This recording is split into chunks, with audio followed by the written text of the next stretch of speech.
आप सभी का स्वागत है। नमस्कार दोस्तों, आज की बड़ी खबरें, मुख्य समाचार आपके लिए लेकर आए हैं। देश दुनिया की हर एक खबर को इस वीडियो के माध्यम से आप सभी तक पहुंचाएंगे। अगर आप चैनल पर नए हैं तो चैनल को सब्सक्राइब कीजिएगा, जिससे कि बड़ी खबरों की वीडियो आप तक सबसे पहले पहुंचे। और समर्थन करते हैं इंडिया गठबंधन का तो एक लाइक वीडियो को जरूर कीजिएगा, समर्थन दर्ज करवाइएगा। दोस्तों, पहली बड़ी खबर इस समय की सामने निकल के आ रही है। सुप्रीम कोर्ट से आ रही है इस समय की big breaking news. Supreme Court ने दिया है महाराष्ट्र के स्पीकर राहुल नार्वेकर को अल्टीमेटम। बागी विधायकों पर 31 दिसंबर तक अब स्पीकर को लेना ही पड़ेगा फैसला। टाल मटोल कर रहे थे महाराष्ट्र के स्पीकर, क्योंकि वह बीजेपी से हैं, इसीलिए उनके द्वारा यहाँ पर अयोग्यता याचिकाओं का निपटारा नहीं किया जा रहा था। शिवसेना उद्धव बालासाहेब ठाकरे एनसीपी इस मामले पर सुप्रीम कोर्ट गए। सुप्रीम कोर्ट ने विधायकों की अयोग्यता मामले में स्पीकर को अल्टीमेटम दे दिया। सुप्रीम कोर्ट ने स्पष्ट किया है कि इस मामले को अनिश्चित समय के लिए टाला नहीं जा सकता। सुप्रीम कोर्ट ने कहा कि अगर स्पीकर इस पर फैसला नहीं कर सकते हैं तो हम करेंगे। इतना ही नहीं, कोर्ट ने स्पीकर को यहाँ पर समय सीमा दी है। अब स्पीकर की मुश्किलें बढ़ गई हैं। और यहाँ पर दोस्तों, सूत्रों के हवाले से खबर है कि महाराष्ट्र के डिप्टी सीएम ने भी खुलासा कर दिया है कि यहाँ पर सीएम एकनाथ शिंदे की अयोग्यता पर खतरा हो सकता है। और वहीं दोस्तों, ये अपडेट निकल के आई है, जिसके बाद महाराष्ट्र की सियासत फिर से गर्मा गई है। एक और खबर की तरफ चलते हैं। मध्य प्रदेश विधानसभा चुनाव जब हारने लगी बीजेपी, तो अपनी असलियत दिखाने लगे हैं बीजेपी उम्मीदवार। दोस्तों, आप सभी जानते हैं कि कांग्रेस की लहर है मध्य प्रदेश में। और अगर आप भी मानते हैं कि कांग्रेस जीतेगी तो लाइक कीजिएगा वीडियो को। पूरी खबर में बताते चलें। शिवराज के मंत्री ने लांघी है मर्यादा। अब यहाँ पर आम जनता पर ही बीजेपी के नेता गाली गलौज करने लगे हैं, क्योंकि जब ये लोग बीजेपी के नेता वोट मांगने के लिए जनता के बीच जाते हैं, जनता इनसे सवाल पूछती है और कहती है कि आपने 5 साल क्या किया, तब तो आप दिखे नहीं। और इसी पर यहाँ पर बीजेपी नेता भड़क जाते हैं, गाली गलौज करने लगते हैं। मध्य प्रदेश चुनाव में चुनावी सरगर्मी तेज है और ऑडियो से लेकर वीडियो वायरल हो रहे हैं। इसी क्रम में एक नया वीडियो सामने आया है, जिसमें शिवराज सरकार के उच्च शिक्षा मंत्री मोहन यादव जनता को अपशब्द कह रहे हैं। और उसी वीडियो को शेयर करते हुए कांग्रेस के महामंत्री सैयद जाफर ने तंज कसते हुए बीजेपी नेता को गालीबाज मंत्री करार दिया है। कांग्रेस महामंत्री ने लिखा, शिवराज सरकार के मंत्री खुलेआम गुंडागर्दी पर आमादा, गालीबाज मंत्री मोहन यादव। ये दोस्तों वीडियो सोशल मीडिया पे वायरल हुआ है। एक और खबर की तरफ चलते हैं। सीजीआई का चलेगा डंडा, चुनावी बॉन्ड योजना को लेकर होने वाली है कल बहुत ही बड़ी सुनवाई। सीजीआई ने 5 जजों की दोस्तों संविधान पीठ का गठन पहले ही कर दिया। वहीं दोस्तों, सुप्रीम कोर्ट में मोदी सरकार ने ऐसा हलफनामा दायर किया है, जिसके बाद अब यहां पर सीजीआई ने स्पष्ट किया है कि मामले की सुनवाई तो अब जरूर ही होगी। सुनवाई कल होनी है, लेकिन दोस्तों हलफनामा सरकार ने लगाया, उसमें ऐसी बात कह दी है, लिखा कि जनता को राजनीतिक दलों के धन का स्रोत जानने का अधिकार ही नहीं है। सुप्रीम कोर्ट में केंद्र सरकार ने स्पष्ट कर दिया है कि वह फंड के स्रोत नहीं बताने वाली है, क्योंकि जनता को स्रोत जानने का अधिकार ही नहीं है।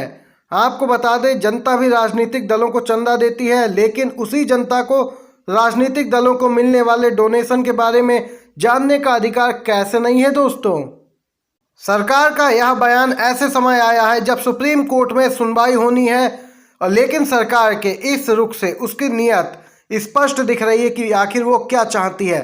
गौरतलब है, एडीआई की रिपोर्ट में पहले ही खुलासा हो चुका है कि बीजेपी को सबसे ज्यादा चंदा मिलता है, चुनावी फंड मिलता है, इसीलिए शीर्ष पर बनी है बीजेपी। 6000 करोड़ से ज्यादा का फंड इनके पास इस समय मौजूद है। दोस्तों, इजराइल ने गाजा को खुली जेल बना दिया है। भारत ने यूएन में नहीं दिया वोट तो भड़की है सोनिया गांधी। बहुत लंबे समय बाद सोनिया गांधी की टिप्पणी निकल के आई। दोस्तों, कांग्रेस की पूर्व अध्यक्ष सोनिया गांधी ने संयुक्त राष्ट्र में इजराइल में संघर्ष विराम के आह्वान पर भारत के मतदान में शामिल नहीं होने पर मोदी सरकार की निंदा की। सोनिया ने कहा कि इजराइल और फिलिस्तीन के मुद्दे पर कांग्रेस का रुख बरसों से एक जैसा रहा है।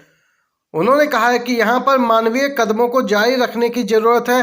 उन्होंने मोदी सरकार को निशाने पर लिया, कहा कि मोदी सरकार को समझ ही नहीं आ रहा है कि आखिर उसकी विदेश नीति क्या होनी चाहिए। सोनिया गांधी ने यहाँ पर खुले तौर पर फिलिस्तीन और गाजा के लोगों का समर्थन किया और इजराइल द्वारा जो कार्रवाई की जा रही है उसे यहाँ पर गैर कानूनी करार दिया। सोनिया गांधी ने कहा कि फिलिस्तीन के लोगों से इजराइल उस हमले का बदला ले रहा है जिससे उनका कोई मतलब नहीं है। इजराइल ने गाजा पट्टी को 1.5 दशक से खुली जेल बना दिया है।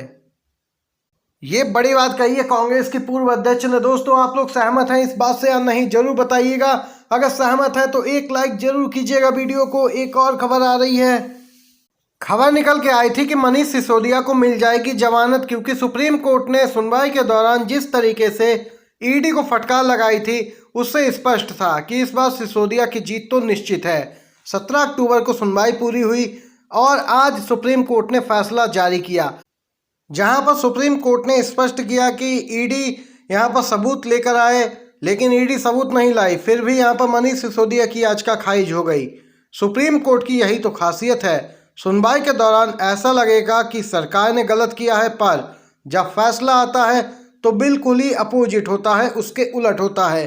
अभी तक सभी सोच रहे थे मनीष सिसोदिया बाहर आ जाएंगे, फैसला आया तो पता चला कि उनकी जमानत याचिका ही खारिज हो गई है। देख सकते हैं, उदाहरण के लिए यहाँ पर महाराष्ट्र का केस ही ले सकते हैं। सुनवाई हो रही थी तब तक लग रहा था शिवसेना पूरी तरीके से उद्धव बाला साहेब ठाकरे के पास जाएगी, लेकिन हुआ क्या, शिंदे गुट को यहाँ पर उसकी कमान मिली और मनीष सिसोदिया मामले में भी ऐसा ही देखने को मिला है। इसी को तो राजनीति कहते हैं। दोस्तों, आप भी अपनी महत्वपूर्ण राय खबर को लेकर जरूर बताइए कमेंट बॉक्स में। चलिए एक और खबर की तरफ चलते हैं। राज्यपाल सत्यपाल मलिक उतर आए हैं खुले तौर पर कांग्रेस पार्टी के समर्थन में। जी हां दोस्तों, एक बार फिर से सत्यपाल मलिक ने किया ऐसा ट्वीट, मचा हड़कंप। राहुल गांधी से मुलाकात के बाद तो सत्यपाल मलिक लगातार एक के बाद एक ट्वीट कर रहे हैं, मोदी सरकार के खुलासे कर रहे हैं। उन्होंने कहा कि नेशनल मीडिया यानी कि गोदी मीडिया जिसे हम लोग कहते हैं, इजराइल में पहुंचकर रिपोर्टिंग कर रही है, लेकिन ये वही नेशनल मीडिया है जो अपने ही देश में जलते मणिपुर की खबर तक नहीं दिखा रही थी, उसे छुपा रही थी। आज देश के साथ बहुत गलत हो रहा है। सत्यपाल मलिक ने ट्वीट में लिखा, देश बहुत गलत आदमी के हाथों में है। अगर 2024 में ये लोग जीत गए तो फिर कुछ नहीं कहा जा सकता, इसीलिए अब इनका हारना तय है। देश की जीत होगी, सत्यपाल मलिक ने बड़ी बात कही है दोस्तों। और यहाँ पर हैशटैग गोदी मीडिया भी सोशल मीडिया पर जबरदस्त तरीके से ट्रेंडिंग में है दोस्तों। सुरक्षा के दावे हवा में उड़ गए। आंध्र प्रदेश ट्रेन हादसे को लेकर मल्लिकार्जुन खड़गे ने मोदी सरकार पर बोला हमला। दोस्तों, उन्होंने कहा कि ट्रेनों को हरी झंडी दिखाने में जो उत्साह दिखाया जाता है उसे रेलवे सुरक्षा और यात्रियों की भलाई में भी दिखाया जाना चाहिए। आंध्र प्रदेश के विजयनगरम जिले में हावड़ा चेन्नई लाइन पर 2 ट्रेनों की टक्कर हुई, जिसमें यहाँ पर दोस्तों कई घायल हुए और कई लोगों की मौत हुई। हादसे में 3 कोच क्षतिग्रस्त हुए। खड़गे ने कहा कि यहाँ पर सीधे तौर पर केंद्र सरकार को अपनी गलती माननी चाहिए। ये सिर्फ ट्रेनों को हरी झंडी दिखाने में व्यस्त है, सुरक्षा और यात्रियों की भलाई से इनका कोई लेना देना नहीं है। यहाँ पर ये आज की बड़ी खबरें, मुख्य समाचार थे दोस्तों, जो इस वीडियो में एक एक करके आप सभी ने जाने हैं। वीडियो अगर आपको पसंद आया हो, अच्छा लगा हो तो लाइक कीजिएगा, शेयर कीजिएगा अपने दोस्तों के साथ भी। वीडियो देखने के लिए आप सभी का बहुत बहुत धन्यवाद। जय हिंद, जय भारत।